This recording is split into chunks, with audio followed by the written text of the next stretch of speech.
If you'd like to turn in your Old Testaments to Psalm number 101, we'll be there shortly. Psalm number 101.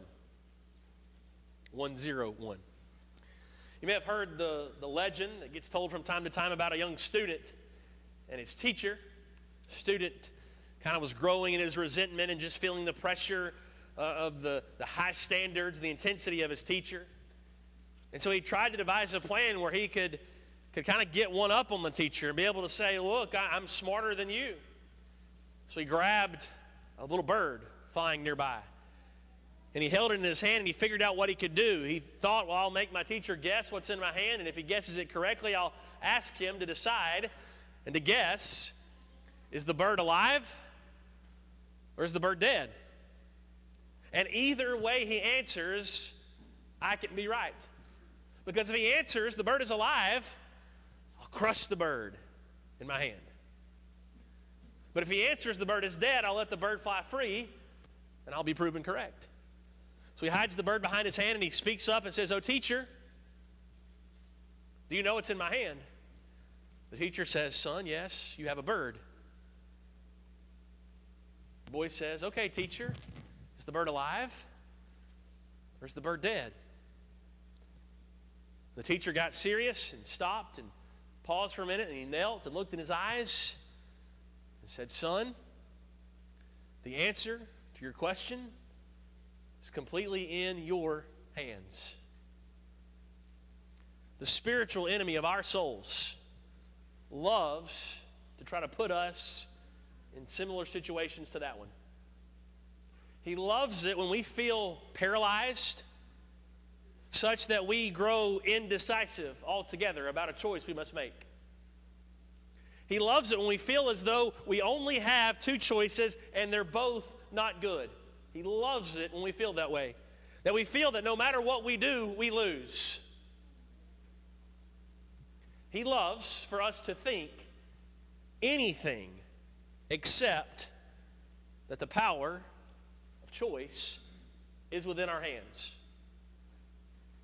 What we know about God is that God reveals to us the path of choices to follow Him, and He reveals to us that we possess within ourselves the agency to choose those choices every day. And because of that, we understand that healthy spiritual thinking is I will thinking. I will thinking. And as we read Psalm number 101, you'll notice how often David uses that phrase and makes those statements of declaration. I will. I will. Let's read together Psalm number 101. I will sing of steadfast love and justice. To you, O Lord, I will make music. I will ponder the way that is blameless. Oh, when will you come to me? Now pause for just a minute. What you'll notice is that question halfway through verse 2 stands out as opposed to the rest of the psalm. And it's likely that's giving us a clue as to the setting of when David wrote this. Many would suggest that David's writing this anticipating the return of the ark back to the city of Jerusalem, the Ark of the Covenant, back to the tabernacle, its rightful place, as it represented the mercy seat, the presence of God. He's longing for the return of God's presence back to His people. And as he's doing so, he's thinking very directionally, thinking about the path that would bring the ark back, but also thinking about the path they must be on as the people of God to draw themselves nearer to Him. So it's possible, and I think it's likely, that you read the first three statements in verses 1 and 2, the first three I wills, that's Him laying His case. Here's what I am going to do. He sets the stage by asking the question, when are you going to return to us? And then the verses that follow, He's making the defense. He's explaining further His strategy and His overall commitment and decision to walk in the steps of the Lord. So let's pick up where we left off halfway through verse 2. I will walk with integrity of heart within my house. I will not set before my eyes anything that is worthless. I hate the work of those who fall away. It shall not cling to me. A perverse heart shall be far from me. I will know nothing of evil. Whoever slanders his neighbor secretly, I will destroy. Whoever has a haughty look and an arrogant heart, I will not endure. I will look with favor on the faithful in the land, that they may dwell with me. He who walks in the way that is blameless shall minister to me. No one who practices deceit shall dwell in my house. No one who utters lies shall continue before my eyes. Morning by morning, I will destroy all the wicked in the land, cutting off all the evildoers from the city of the Lord. Just on a cursory reading, what's clear about David's perspective is that when he says, I will, he's not making just a stab into the future. He's not operating from a sense of arrogance or presumption. He's not doing what James warned about in James chapter 4. He's not setting his plans and his dreams without taking the Lord's will into account. Instead, he's saying, I will, based on what he knows about the will of God. David has a clear grasp on who God is, what God has made available to him. David has a clear grasp on who he is as a man, as king. And based on his understanding of those things, he then says, I will do all of these things. I will. It's healthy spiritual thinking when it is rooted in truth that comes from God, and about his expectations. That's what you see, first of all, is that I will thinking is commitment thinking. To say I will is to commit. And we see this, as we said, the first couple of phrases, the first three I will statements. He's laying his case. This is what I'm going to do. And it's really neat to consider that in light of the first thing he references. I will sing steadfast love and justice. Both of those terms are terms of God. They are qualities of God. God shows steadfast love. God is just. God shows justice. What's coming out of David's lips is God. It's qualities of God, truths that God makes available. And the word for steadfast love, sometimes translated loving kindness, it's a special Old Testament word. It does not have the same definition as agape does in the New Testament, but it is heralded. It is focused upon in Old Testament studies, similar to how agape is viewed in the New Testament. So loving kindness, it's kind action, or it's steadfast love in that it lasts. And the word covenant is often used to kind of bring those concepts together. It's God's covenant love toward his people. See, God is on a greater plane. We are inferior to God. And yet it's out of God's love and God's kindness that he extends a covenant agreement, an opportunity for us to submit to him wherein we enjoy his blessings. He makes a commitment to us. We call that covenant. And David is saying, as I commit to what I'm doing, it's rooted in what God has offered to us. That's expressed in our text from Colossians 3. If then you have been raised with Christ, when did that happen? Well, if you're reading through Colossians, that happened in chapter 2. When the same power that raised Christ from the dead raises us from the watery grave of baptism, that's when we have been raised with Christ. That is a singular moment when we say, I will obey every command of God. And that makes every decision for us after that. We say, I will on that moment, and we submit. That commitment then makes every other commitment ahead of our lives. So because of that, I will seek the things that are above. I will set my minds on the things above. I will put to death earthly things. I will put them off. I will put off the old self, he says. I will put on the new self. I will put on compassionate hearts. I will put on love. I will thinking, that's healthy spiritual thinking, is rooted in God's action, God's commitment toward us, and it settles for us the next step we will take and every future next step we take. But number two, we see in the text this progression that shows us that I will thinking, healthy spiritual thinking that's I will thinking, is inside out thinking. Inside out thinking. This scene, and it's amazing to see on two different levels. First of all, you'll notice that David goes from self to city. He begins with himself. I will do this. That impacts his house where he walks. That impacts the land. That then impacts the city of God, is how the whole psalm closes, verse 8. From self to city, inside out. Now, this is a beautiful, devotional kind of psalm. How controversial is that way of thinking in modern culture? To say that I'm deciding what I'm going to do and understand that that then impacts what happens as it flows from my life. The path of least resistance, the easy path, and thus the popular path, is to say when you decide to change things, then I might decide to change myself. When you do that, when you do this, when they do that, when they do this, then I will be responsible. Then I will do something. When you come all the way to me, then I will take a step toward you. That's the dominant cultural thinking, and yet David says, I'm starting here. I'm working out. Not only does he do that in terms of self to city, he does that within himself too. When you focus in only on David, what you find is he moves from eyes to actions. Eyes to actions. Eyes lead to hearts and minds, which leads to words. He sings, right? He's walking, or he's thinking, he's setting his heart on paths of rightness and paths of integrity.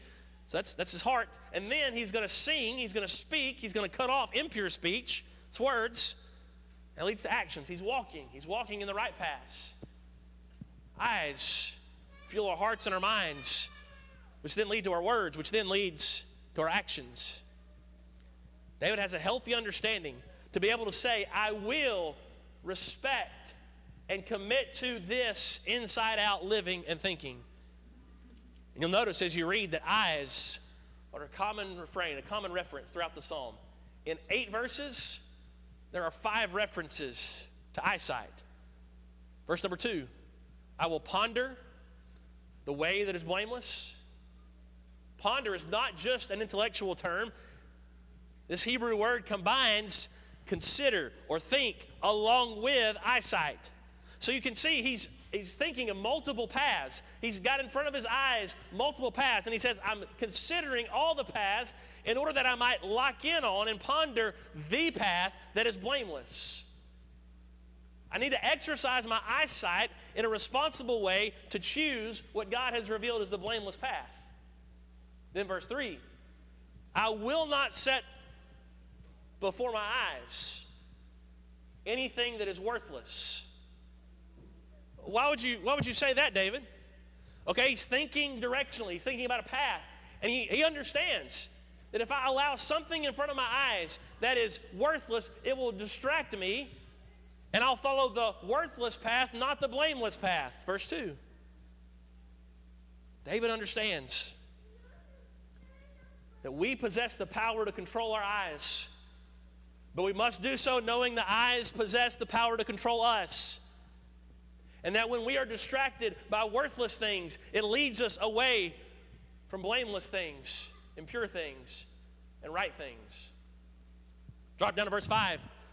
He's going to cut off those who look with a haughty look, an arrogant heart, he says. There are people who exercise their eyes to look down on other people, and I will not allow them to be with my people. What does he do? Verse 6, in contrast, I will look with favor on the faithful. I'm going to look at God's faithful people just like God does. I'm going to look at them with kindness and favor. I'm not look down on people. Instead, I'll look with grace and favor upon them. Then he says, verse 7, no one who utters lies shall continue before my eyes. Not only will I not set worthless things before my eyes, verse 7, I'll not allow people who are deceptive and utter lies in front of my face, in front of my eyes. Because I know worthless things can distract me and mislead me, so too those who tell lies will mislead and distract. What David knew was that from the beginning, the enemy has known that the way to distract us and the way to mislead us, the way to keep us from the path of faithfulness is through our eyes. That it's almost guaranteed, it's quick, if he can get us through our eyes. There was a moment of time when Eve was faced with a decision. The serpent had made the case for the fruit, and she had to decide. By inspiration, Moses tells us, when the woman saw that the tree was good for food. When she saw that it was good for food. When she saw that its fruit was a delight to the eyes. That's when she gave in. She saw that then it would lead her to have this wisdom from God, to be like God. She then took the fruit and ate. It entered, it stuck, it distracted through her eyes. What was the 10th commandment? You ever memorize the 10 commandments? You know what the 10th commandment is? You shall not covet your neighbor's house, or your neighbor's wife, or your neighbor's male and female servant, your neighbor's ox, your neighbor's donkey. You shall not covet anything that belongs to your neighbor. How does coveting ever begin? How does desiring something that belongs to someone else, how does that ever begin? By seeing it and deciding, I want that. The enemy can place before us worthless things, sinful things. When we focus in on those, it'll mislead us. That's why John, the apostle of our Lord, would say in 1 John 2, our Bible reading for this morning, not to love the world or the things in the world. Don't set your affections, your hearts on those places and on those things. Why? Because they are not from the Father. They are from the world, and guess what? They're going to pass away. Well, how do I know what's from the world and what's not? They are the desires of the flesh. They're the desires of the eyes. What changes our hearts by comes into our eyes, he says, is the desires of things from the world. And then third thing would be the pride of life. If we do not control our eyes will control us away from the Lord. What happened on that spring morning on the rooftop when David did not keep this commitment? 2 Samuel chapter 11. When he allowed worthless things before his eyes, he looked, he saw something that did not belong to him. It changed his heart. It made him desire her. He then changed his words and he said, go get her for me. And then he acted. They committed sin together. That's letter B. He went from eyes to actions. He didn't keep his commitment. What were the consequences? That's letter A, isn't it? He did not control his eyes. He did not control himself. And then that spread throughout the nation. An innocent husband died on the front lines of battle. Other soldiers died alongside him. Illegitimate marriage was formed.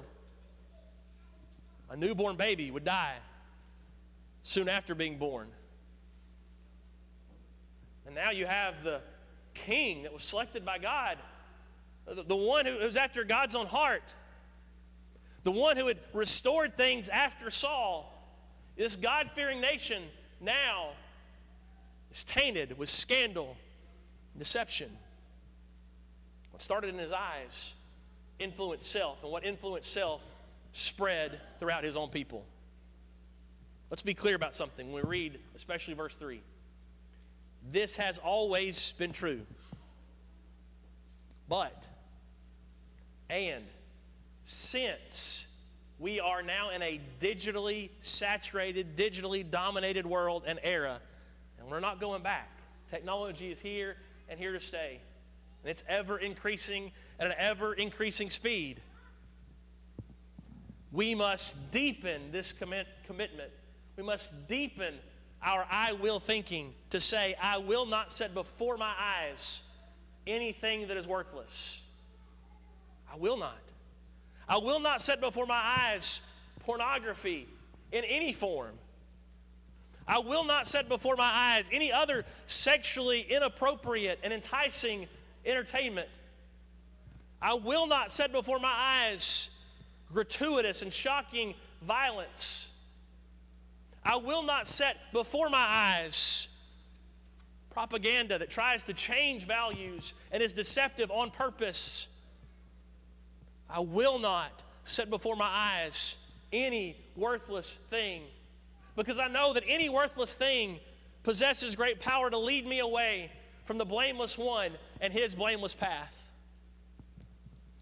Number 3 this morning, I will thinking is self-control thinking. Self-control thinking. This is the natural response once we understand inside-out thinking. Because when we get ourselves to that way of thinking inside out, we understand there are limits. We understand there's just a limit to where we're at. And when we reverse this thinking, this dominant cultural way of trying to think outside in, you change, then I'll change, what we learn is we can never control someone else, ever. And the more we try, the more frustrated we get, and the more we try to change, the more we try to change, the more frustrated we get, the more frustrated we get. We keep turning to anger and manipulation and all these things that do not work. And what does it do? It increases our lack of self-control. It increases our irresponsibility the more we work from outside in. So David shows us I will thinking goes from inside out. And the natural response then is to know I'm always in control of me. I'm always in control of my space, of my thinking, of my path. And David shows us this by showing us and telling us that he knew what to keep close. He knew he was keeping close the Lord, the source of that steadfast love and justice. The right paths were always close to him. Integrity. He had the integrity of heart, he said, that I would walk in within my house. And David knew that integrity was something that was both private and public, and they work with each other. There's no such thing as public-only integrity. He knew the value of keeping close counselors that were faithful. So he said, I would cut off those who were unfaithful, and I will be sure I listen to. I'll let these faithful ones minister to me. He could control what he kept close in his space.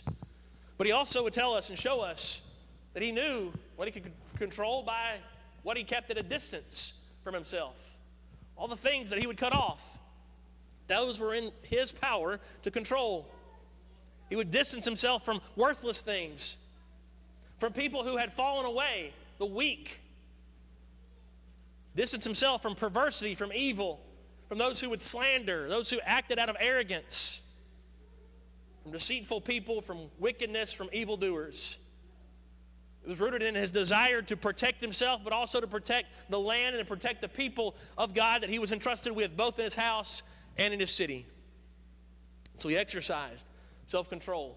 He knew he had agency, and he knew he had a responsibility, and he used that agency to keep those responsibilities.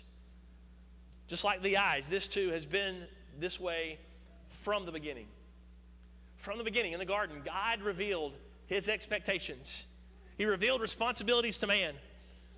And when he did, this is just as important, he communicated the power we have to choose.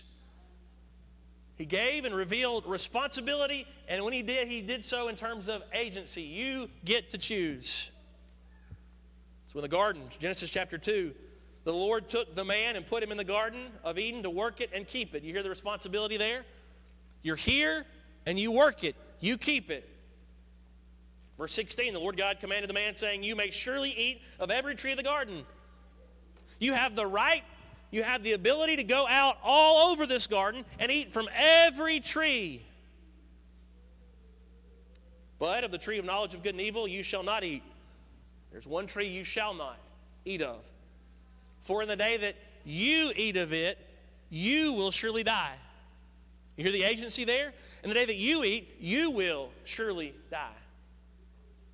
It's communicated even more when they sin. God confronts them about this in the garden, chapter 3. And he looks at Adam, and what's his question to Adam? Have you eaten? Have you eaten of the tree I commanded you not to eat of? You know, he didn't ask Adam about Eve. He didn't ask Adam about the serpent. Have you eaten? Then he looks at Eve and he says, what have you done? He didn't ask Eve about Adam or about the serpent. And then when he hands out the consequences, he's made those consequences clear. Now he's handing them out. And he says to the serpent, here's what you will suffer. He says to Eve, here's what you will suffer. He says to Adam, here's what you will suffer. Question: what might have been different if Adam and Eve had gone about their day in the garden repeating in their minds, I will go to all of these wonderful, sumptuous trees that God has given us in abundance. I will go eat from the beauty that He has given us all around. I will.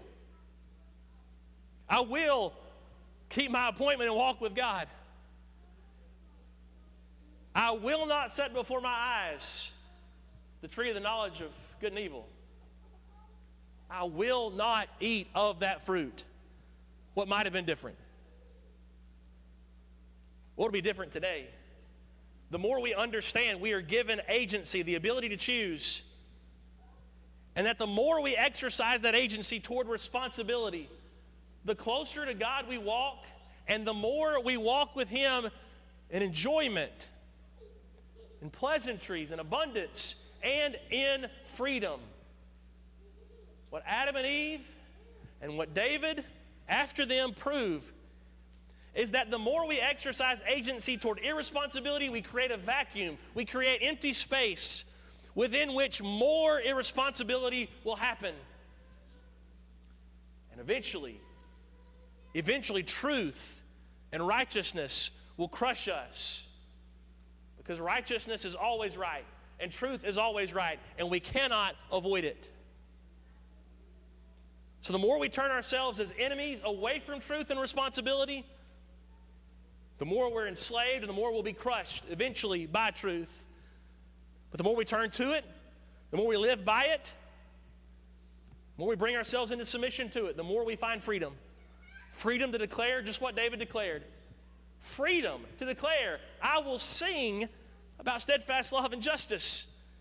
I will choose and look for the path, and I will follow it no matter what. That's freedom. That's why Jesus would say, it will set us free. So this morning, if you don't enjoy that blessing, the blessing of freedom that comes from submission and self-control to truth, let that change. Please choose today to change that. Here's some things you can say. If you'll say these and do these, that's when He saves you and you'll become a Christian. Would you say this morning this phrase, I believe Jesus Christ is the Son of God? Would you say, I will turn and change my life away from sin and walk with God? Would you say, I will be immersed in the waters of baptism to be saved from my sins, to become a Christian, to be raised with Christ? Would you say, I will live for Him every day forward? Maybe you have done that. But lately, you haven't been walking with God. You know that you've been living in sin. You know that you've not been living with those commitments. That declarative statement, I will be faithful no matter what. That can change, and it can change today. Please decide and declare today. The day is the day where you'll say, I will change and come back to Him. If you do and when you do, know that the Lord stands to forgive you and love you. And we, as His people, we will do the same as well. Please use this time to come back to the Lord. Would you come now as we sing?